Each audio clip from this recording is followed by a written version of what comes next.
What are some NSFW history facts that don't get taught in school? In late imperial China, a concubine earmarked for sex by the emperor later at night would be pampered all day. When the night of the deed came, the palace servants stripped the girl naked, wrapped her in a silk blanket, and carried her to the emperor's bed to unwrap her there. This practice wasn't for imperial majesty's kinks. It was a security measure. Sometime earlier, a concubine tried to assassinate an emperor during sex with weapons hidden in her clothing. The chainsaw was originally invented to lob off infected limbs faster than a scalpel. Every time you read a city was sacked, pillaged, taken by force or what have you, it almost always means mass rape, rampant murder and an orgy of violence and debauchery. Enslaving a population also pretty much the same thing. Men would be killed. Women and children would be abused, tied up and sold off to be abused even further until they were discarded. Human history is swollen with the sufferings of the common people subject to thievery, banditry, wanton murder and abuse at the point of the sword. We're a pretty disgusting species. Queen Victoria instituted a system of certifying prostitutes as syphilis-free. They were called the Queen's Ladies of the Night. Many prostitutes hung the certificate above their beds as a point of pride. The Egyptians used mice to help stop toothaches. The Romans used to use a sponge on a stick to clean their asses. The world's youngest mother was 5 years old. She went through puberty at a way early age and had a highly questionable father. In Aztec culture, avocados were considered sexually powerful and were restricted from virgins. Empress Wu Zetian made eating her out a prerequisite for an appointment. If you ever visit Prague, definitely go to the SX Machines Museum. I felt so naive of how unaware I was about how horny we as a species have been. Since, literally, ever. The steam-powered DLDO is a triumph of mechanical engineering. The political smear campaign against Marie Antoinette involved a lot of dicks. Roman brothels had pictures of the prostitutes' specialties above the door to their room. Sue will hold you while you cry. The father of microbiology, Antony van Leeuwenhoek, the daddy of microbiology. The inventor of the bra had a pet whippet named Clitoris. Alexander the Great had 361 concubines, official prostitutes. 4 more and he would have 1 for every day of the year. Yeah, but that would be excessive. 12-year-old Pocahontas used to entertain white colonists with nude cartwheels. This is actually one of the few things we know about her that's indisputable. French President Flix Foray went out via death by blowjob from a mistress. Edit. Fixed spelling. If you die while nutting you are both coming and going. Edit. Early colonizers of the United States used corn cobs as toilet paper. Edit. This is now my number 2 comment. James Joyce wrote exceptionally graphic letters to his D. Jorovi, former king of Portugal, had a royal masturbator. Yes, the hand of the king. Cleopatra did butt stuff. Powdered wigs were invented to cover up head sores caused by syphilis.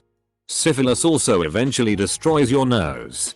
Which is why old Timmy writing frequently refers to how prominent a person's nose is while expounding on their moral character. Essentially, this guy is super great. He doesn't even have syphilis. There was a Greek general who was supposed to lead a major expedition to Sicily. The night before he left he got wasted and walked around Athens with his other drunk friends and knocked all of the penises off of the statues in Athens. This caused him to be arrested. He missed the expedition and they lost almost all of the men they sent to Sicily because only he knew the plan well enough to pull it off. Alcibiades. He then proceeded to bang the wife of the Persian emperor satrap. Edit. Archaeologists find lots of poop. And lots of dildos. The first person who was sentenced to the electric chair died horribly. Someone forgot to wet an essential part of the machine and he ended up with bubbling skin. melting eyes and a foaming mouth among other things. The amount of electricity was so strong that he began to convulse violently. So much so that he weakened straps. He twitched so erratically that his index finger dug through the palm of his hand. The entire room smelled of burning flesh. And the stench even permeated some clothes. Many people who came to see had fainted during the execution. But do you know what's even more horrible? They heard him wheezing after they turned the electricity off. Edit. Thanks for the gold and silver. Don't know if it's already been said, but Edgar Allan Poe married his 13-year-old cousin when he was very much older than her. Greeks were heavily into sodomy on both essays. Women were only required to be virgins vaginally prior to marriage. Every other orifice was fair game. Either loophole. If you look up Edward Russell in history books or even Wikipedia, you learn about his military service, including Admiral of the Royal Fleet for some famous battles. What they don't teach is that he threw a party so epic it's still being talked about 300 years later. In 1694, he threw a party for officers, and with 6,000 guests coming, wanted to make it special. So, he made the world's largest cocktail, drained the garden fountain and used that as a giant punch bowl with hundreds of gallons of liquor, over a half-ton of sugar, thousands of lemons, etc. He hired bartenders to paddle around in boats, scoop it up, and serve it to attendees. At some point, it began to rain, so they put a tent up over the fountain to prevent it getting watered down. About a week after they started, they had drank every last drop. The fountain was dry, and the party was over. President Lyndon Johnson was obsessed with his dick and loved to show it to people. He called it Jumbo. So President Johnson liked to show people the President's Johnson. During the Age of Sail, anytime a large ship would come into port, the men often wouldn't be allowed shore leave for a few days. So you would see small boats packed with prostitutes heading out to the ship at mooring. Larger ships of the line would have over 500 men aboard, so there could definitely be a couple hundred ladies brought aboard behind the captain's back. And with virtually no privacy aboard, you would have spaces in the ship with hundreds of couples going at it at once. There were definitely a lot of captains that didn't allow any women aboard. So the sailors on those ships would just have to wait until they could go ashore. Catherine the Great had a parlor room filled with explicit, erotic furniture she commissioned personally. We're talking blowjobs carved into chairs, an end table where giant dicks torrential cumshots were holding up a marble countertop, a woman getting eaten out by a demon on a throne. Homegirl had taste. Henry VIII, aside from his 3 legitimate children, had at least 6 other illegitimate kids with various mistresses. There is also a suit of armor made for him on display, and the codpiece alone weighs 1. Newton was so dedicated to his work and abhorred fun so much that many people believe he died a virgin at 87 years old. And by work I don't mean revolutionizing physics and inventing calculus. I mean alchemy. His main focus was turning lead into gold and making the philosopher's stone. I think Newton is a very good example of someone in history who probably had autism before autism had the name. Ben Franklin was a super sex freak and loved to tell younger dudes to have sex with old women. Ben Franklin was the original MILF hunter. Edit. What the FCK is khaki oin? And why does everyone feel the need to comment it? Edit 2. Okay. Thank you. I've been informed. In the 12th century, a philosopher named Peter Abelard challenged the church teaching on sexual morality, pointing out that no ceremony of man could make an inherently immoral act moral. The act would have to be already generally moral. Therefore sex before marriage really couldn't be considered a mortal sin. He fell in love with the wrong woman and had his nuts cut off. This made him angry and sad. He then wrote a book. Not necessarily NSFW, but pirates were one of the first people to have a healthcare plan of sorts. If you lost an appendage, there was a predetermined pay for everything that was lost or maimed. Also, There was a pretty large number of female pirates. For a time when women had little to no value in the workplace. The loss of a limb payment is depicted in the Errol Flynn movie, Captain Blood. The one-legged pirate receiving the GB Gold is played by my grandfather. His leg was machine gunned off on the 11th of November 1918. Moved the family to Hollywood and was an extra for many years.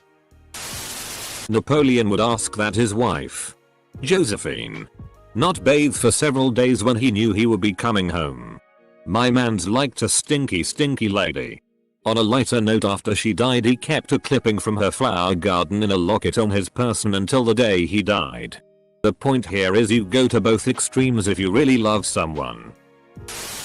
At the Battle of Agincourt, most of the English archers fought pantsless because they had serious diarrhea and were literally shitting themselves as they fought. They won too. Anne Frank's diary talked a lot about masturbation, but most of it was edited out. Here is an excerpt of such a part of the diary. Until I was 11 or 12. I didn't realize there was a second set of labia on the inside.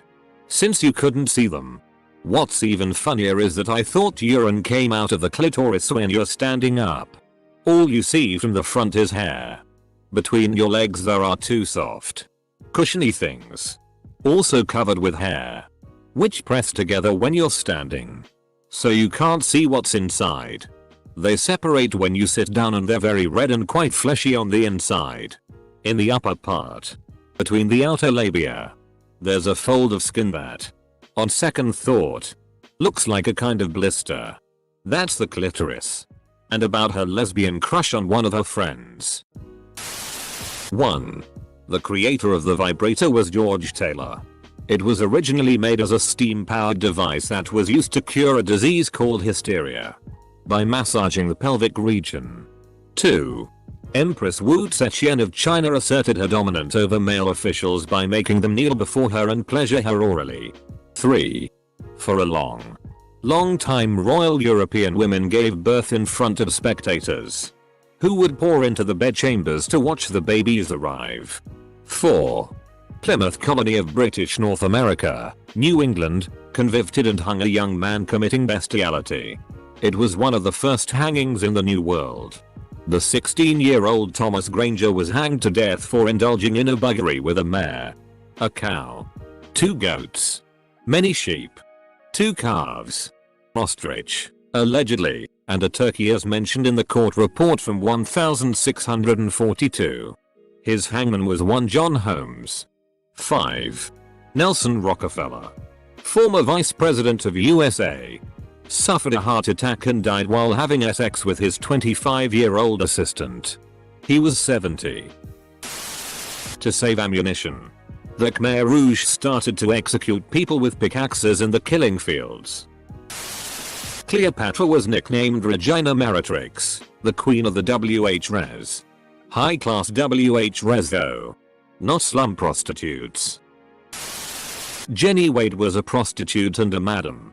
She wasn't a kind and generous soul who was treating the wounded from both sides of the Battle of Gettysburg. She was offering her services to both sides. When you take the bus tour with recorded audio, the storyteller narrating the tour is supposed an old-timer reflecting on the battle. When you pass the Jenny Wade house, still standing, he says something like, "That's the Jenny Wade house. Jenny was a friend of mine. She was a friend to many." I always liked that subtle nod.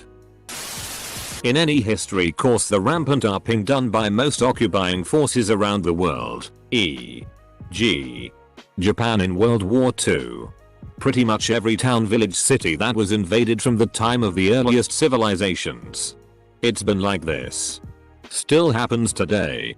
Outside of modern professional fighting forces, upping and looting was always accepted as the best perk of being a soldier. French poet Victor Hugo got it on so much that the day of his funeral all the brothels in Paris closed because everybody was too busy mourning him. Ancient Greece society was all about butt sex. Gets glossed over or referred to in a passing and vague way. In fact, part of the curriculum of well-off kids, from fancy Athenians to tough Spartans, was being poked from behind by your teacher tutor. Child grooming was more or less systemic. A necessary step in life for most men. Nixon's catchphrase was, "When you have them by the balls, their hearts and minds will follow." Apparently he had that on a plaque in the White House. The German army was given methamphetamines during their invasion of France, Belgium, Netherlands in 1940. This was the other part of Blitzkrieg that isn't really talked about. For the first 3 days the German army advanced without rest. No stopping or sleeping for 3 days straight. If you got tired they just gave you more meth. The drug may have also played a role in why the Panzer divisions refused to stop even after being ordered to several times by high command. They only finally stopped advancing when Hitler personally ordered the halt. TLDR. An army of methed up Nazis took down the largest army in Europe in a few weeks. Edit. Netflix has a good documentary series on it now. Plato thought that the babies inherited everything from their parents and therefore from perfect parents having intercourse at the perfect moment would born perfect babies. Imagine an equilateral triangle with the parents in 2 of the corners and the baby in the 3rd. He thought that these babies would be the superior race. Napoleon's penis was preserved and sold for around $45. Benjamin Franklin slept his way through the wives of the French aristocracy, who in return convinced their husbands that supporting the American Revolution was a good idea. President Lyndon B. Johnson, as the name implies, was infamous for talking about his penis and boasting how big it was. There's a recording of Johnson arguing on the phone with pants manufacturers about how they failed to leave enough room for the crotch, and actively creating a detailed verbal picture of his presidential groin. When my high school history teacher asked the class what we knew about Johnson. This actually got taught to me at school, but I think it still fits. At the Battle of Stamford Bridge in 1066 there was allegedly this absolute unit of a Viking that was killing Saxons left, right and center using only an axe, killing roughly 40 Saxons. He was holding the bridge for some time before he was killed, and this is still somewhat debated amongst historians, by being stabbed in the balls by some Saxons that were floating below the bridge underneath the Viking. Edward II of England was a suspected homozool and rumoured to have been killed by having a red-hot poker shoved up his anus. Benjamin Franklin didn't care about his frumpy wife. So after all the 1776 independence fervour, he moved to France without her. He said hasta la vista, and then banged a lot of broads. 4 popes actually died while having sexual intercourse, or as a result of. Pope Leo VI died of a heart attack during, and Pope Paul II while being sodomized by an altar boy. Allegedly. 2 others were supposedly murdered by the cuckolded husband of their lovers. Thomas Jefferson had 6 kids with one of his slaves. Benjamin Franklin makes Deadpool seem PG. He slept with and or hit on anything that moved. Sailors literally tried to take him to court for harassment. He published a treatise on why you should sleep around with older women, and I kid you not.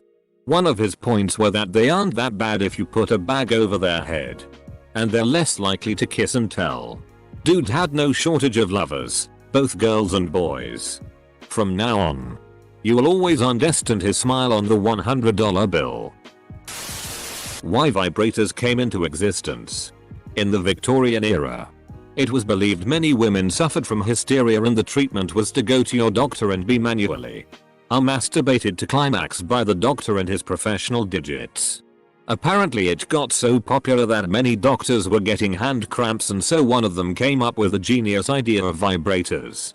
There's a movie about this that I watched. Fascinating. When I have a little more time I will look for the name of the movie and update this post.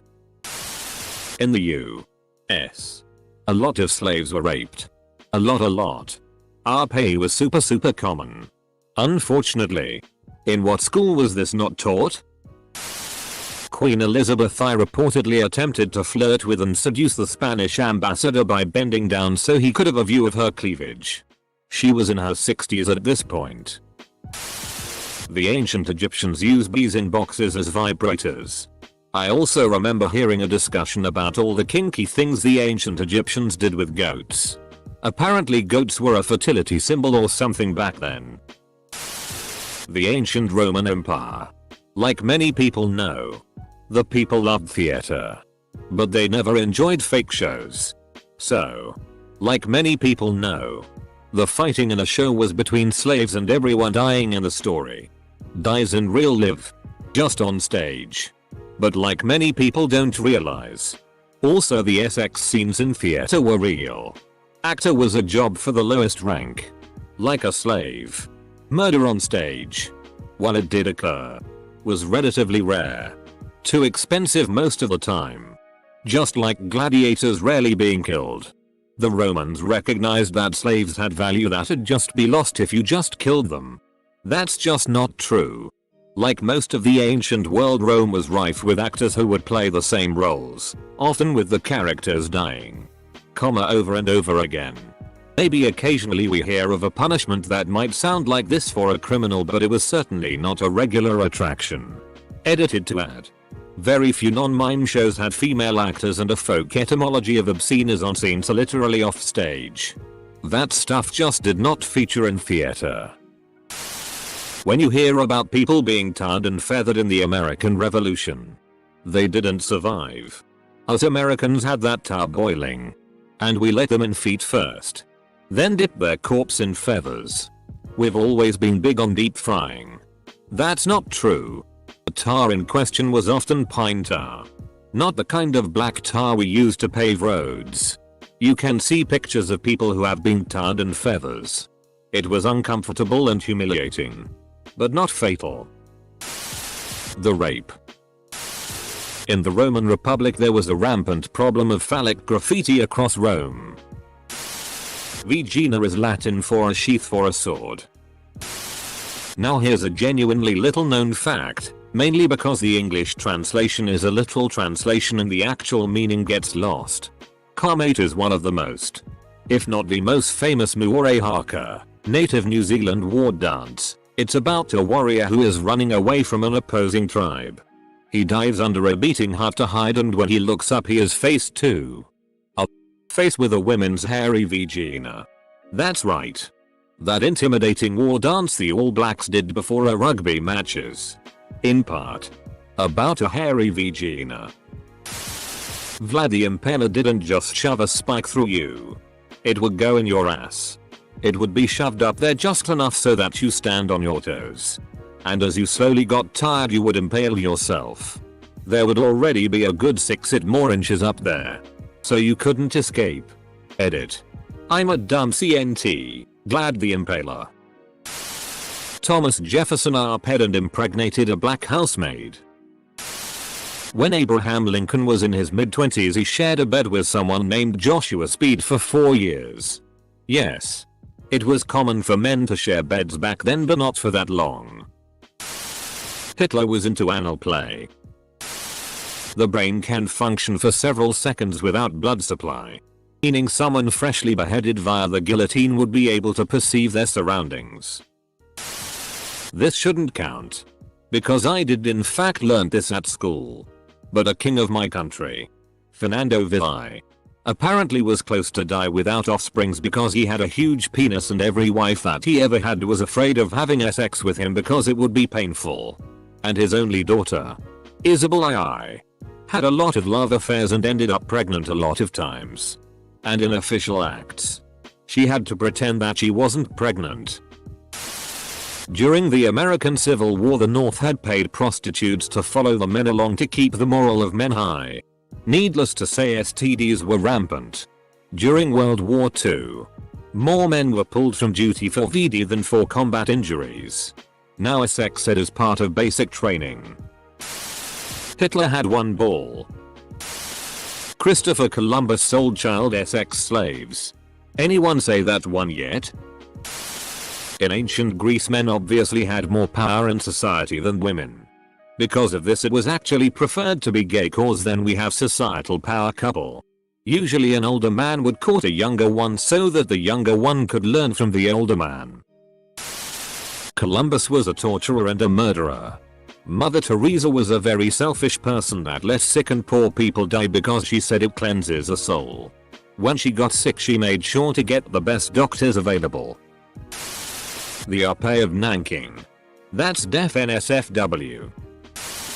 President LBJ would regularly walk around the White House and conduct business with no pants on. I cannot find a source for this, but I'd hate to think my AP Gov teacher lied to me.